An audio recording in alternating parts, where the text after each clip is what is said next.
எழுந்த சர்ச்சைகள், சந்தேகங்கள், குழப்பங்கள் ஆகியவற்றை அடிப்படையாக கொண்டு இந்த நாவல் புனையப்பட்டுள்ளது. அவருடைய கவிதைகளின் வழியாக காதல் கொண்டு இருவரும் திருமணம் செய்து கொள்கிறார்கள். இந்த திருமண வாழ்க்கை வெறும் 8 ஆண்டுகள் மட்டுமே நீடிக்கிறது.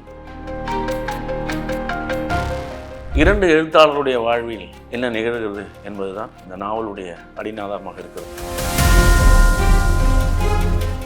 ஒரு கவிஞருடைய வாழ்க்கையை நாம் ஆராய்வதன் மூலமாக அவருடைய கவிதைகளை ஆராய்ந்து கொள்கிறோம். அவருடைய வாழ்க்கையின் மூலமாக அவர் பதிவு செய்த அந்த வாழ்க்கை நமக்கும் ஒரு பாடமாக இருக்கிறது. வணக்கம். 2026ஆம் ஆண்டு புத்தக கண்காட்சியில் நான் வாங்கிய புத்தகங்களில் ஒன்று டச்சு மொழி எழுத்தாளர் கோனி பால்மன் எழுதிய உன் கதை என் கதை. இது 2015 ஆங்கிலத்தில் மொழிபெயர்க்கப்பட்டது. 2025 தமிழ் மொழியில் எழுத்தாளர், பத்திரிகையாளர், மொழிபெயர்ப்பாளர் திரு அரவிந்தன் அவர்களால் மொழிபெயர்க்கப்பட்டது. இந்த நாவல் காலச்சுவடு பதிப்பகத்தால் வெளியிடப்பட்டுள்ளது. இந்த நாவல் சில்வியா பிளாத் என்ற கவிஞருடைய, எழுத்தாளருடைய மரணம் குறித்தும், அவருடைய வாழ்க்கை குறித்தும், அவருடைய இலக்கிய எழுத்துக்கள் குறித்தும் புனையப்பட்ட ஒரு நாவல். டச்சு மொழி எழுத்தாளர் கோனி பால்மன் அவர்கள் சில்வியா பிளாத் தன்னுடைய 28வது வயதில் தற்கொலை செய்து கொண்டதன் பின்னணியில் எழுந்த சர்ச்சைகள், சந்தேகங்கள், குழப்பங்கள் ஆகியவற்றை அடிப்படையாக கொண்டு இந்த நாவல் புனையப்பட்டுள்ளது. சில்வியா பிளாத் அமெரிக்க பெண்மணி. அவர் கணவர், காதலித்து திருமணம் செய்து கொண்ட கணவர் டெட் ஹியூஸ், அவரும் கவிஞர் தான். சில்வியா பிளாத் எழுதுவதற்கு முன்பாகவே டெட் ஹியூஸ் ஓரளவு புகழ்பெற்ற, சில விருதுகளை பெற்ற எழுத்தாளராக, கவிஞராக அறியப்பட்டார். படிப்பதற்காக வருகிற சில்வியா பிளாத் டெட் ஹியூஸுடன் அவருடைய கவிதைகளின் வழியாக காதல் கொண்டு இருவரும் திருமணம் செய்து கொள்கிறார்கள். இந்த திருமண வாழ்க்கை வெறும் 8 ஆண்டுகள் மட்டுமே நீடிக்கிறது. அவருக்கு மனச்சிதைவு ஏற்பட்டு அதன் மூலமாக தானே தற்கொலை செய்து கொண்டு இறந்து விடுகிறார். டெட் ஹியூஸுக்கும் சில்வியா பிளாத்துக்குமான காதல் மலர்ந்தது. அவருடைய எழுத்து வாழ்க்கையில் இருவரும் எவ்வாறு இணைந்து செயல்பட்டார்கள், கவிதையும் நாவலும் இலக்கியமும் எவ்வாறு அவர்களை ஒன்றிணைத்ததோ அதே ஒன்றிணைப்பு அவர்களுக்கு இடையிலான ஒரு கசப்பை ஏற்படுத்தியது. அவர்களுக்கு 2 குழந்தைகள் இருக்கிறார்கள். இந்த கணவன் மனைவி வாழ்க்கை, எழுத்து வாழ்க்கையில் சில்வியா பிளாத் சந்தித்த மன சங்கடங்கள், நெருக்கடிகள், மனச்சிதைவுக்கான அடிப்படை காரணங்களை மையமாக வைத்து அப்போது ஊடகங்கள் விரிவாக பேசப்பட்டது, விரிவாக ஆராய்ந்தன. அதனை அடிப்படையாக கொண்டு டச்சு மொழி எழுத்தாளர் கோனி பால்மன் இந்த நாவலை எழுதியிருக்கிறார். இந்த நாவலை 2 எழுத்தாளர்களுடைய வாழ்வில் என்ன நிகழ்கிறது என்பதுதான் இந்த நாவலுடைய அடிநாதமாக இருக்கிறது. நான் ஒரு எழுத்தாளராக நான் இந்த கதாபாத்திரங்கள் வழியாக என்னுடைய வாழ்க்கையை ஒரு முறை யோசித்து பார்த்தேன், திரும்பி பார்த்தேன்.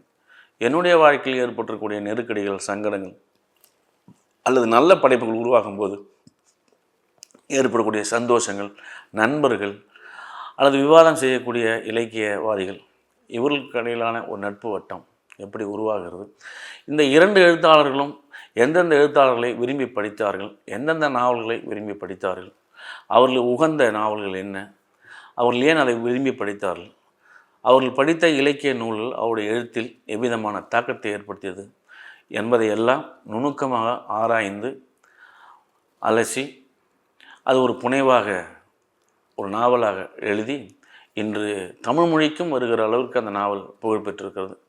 கோனி பால்மனுடைய எழுத்து என்பது மிகவும் ஒரு கச்சிதத்தன்மை உள்ளதாக, கிட்டத்தட்ட ஒரு நாவல், ஒரு கவிதை வடிவில் எழுதப்பட்ட ஒரு நாவலாக இது இருக்கிறது. அதை அரவிந்தன் அவர்கள் தமிழில் மொழிபெயர்த்திருக்கிறார். அவர் ஏற்கனவே பல்வேறு நாவல்களையும் சிறுகதைகளையும் எழுதியவர், மொழிபெயர்ப்பாளராகவும் பத்திரிகையாளராகவும் பணியாற்றியவர். அதனால் அவருக்கு மொழிபெயர்ப்பு என்பது சுலபமாகவும் இருந்திருக்கிறது. இந்த நாவல் வழியாக தமிழ் சமூகத்தில் நாம் தெரிந்து கொள்ள வேண்டியது, ஒரு எழுத்தாளருடைய வாழ்க்கையை நாம் பின்தொடர்ந்து செல்வதே இல்லை. அது அவருடைய வாழ்க்கையில் அவர்கள் அந்த படைப்பை உருவாக்கும் போது அவர்கள் அடைந்த நெருக்கடிகள், மகிழ்ச்சிகள், சந்தோஷங்கள் அல்லது குழப்பங்கள் என்ன என்பதை நாம் இதுவரை ஆராய்ந்ததில்லை. 2 எழுத்தாளர்கள் ஒரே குடும்பத்திற்குள் உருவாகிறார்கள். ஒருவர் படைப்பின் மீது ஒருவர் கொண்டிருந்த மதிப்பு, ஒருவர் படைப்பின் மீது ஒருவர் கொண்டிருந்த இகழ்ச்சி, இந்த இகழ்ச்சியின் வழியாக ஒருவருக்கு ஏற்பட்ட பொறாமை, எரிச்சல், கசப்பு இதையெல்லாம் இந்த நாவலில் வருகிறது. இது குறிப்பாக நாம் ஒரு நாவலாக பார்க்கும் அதே நேரத்தில் 2 எழுத்தாளர்களுடைய வாழ்க்கை சரிதத்தை மையமிட்ட இந்த நாவல் இது. ஆகவே இது தமிழிற்கு புதிய வரவாக இருக்கிறது. தமிழ் இலக்கியத்தில் இது புதிய வகையான எழுத்துக்களை உருவாக்கும் என்கின்ற நம்பிக்கை இருக்கிறது.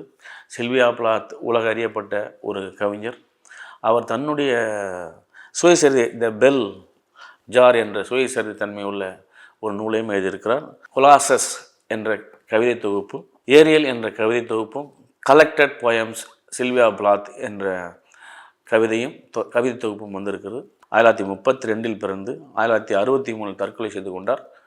அவருடைய திருமணம் 1956 நடைபெற்றது. மிகவும் குறுகிய வாழ்க்கை. குறுகிய வாழ்க்கையிலேயே அவர் பல புலிட்சர் விருதையும் அவர் பெற்றவர். உலகளாவிய ஒரு பெயரை பெற்ற ஒரு கவிஞராக இன்று இருக்கிறார். ஒரு கவிஞருடைய வாழ்க்கையை நாம் ஆராய்வதன் மூலமாக அவருடைய கவிதைகளை ஆராய்ந்து கொள்கிறோம். அவருடைய வாழ்க்கையின் மூலமாக அவர் பதிவு செய்த அந்த வாழ்க்கை நமக்கும் ஒரு பாடமாக இருக்கிறது.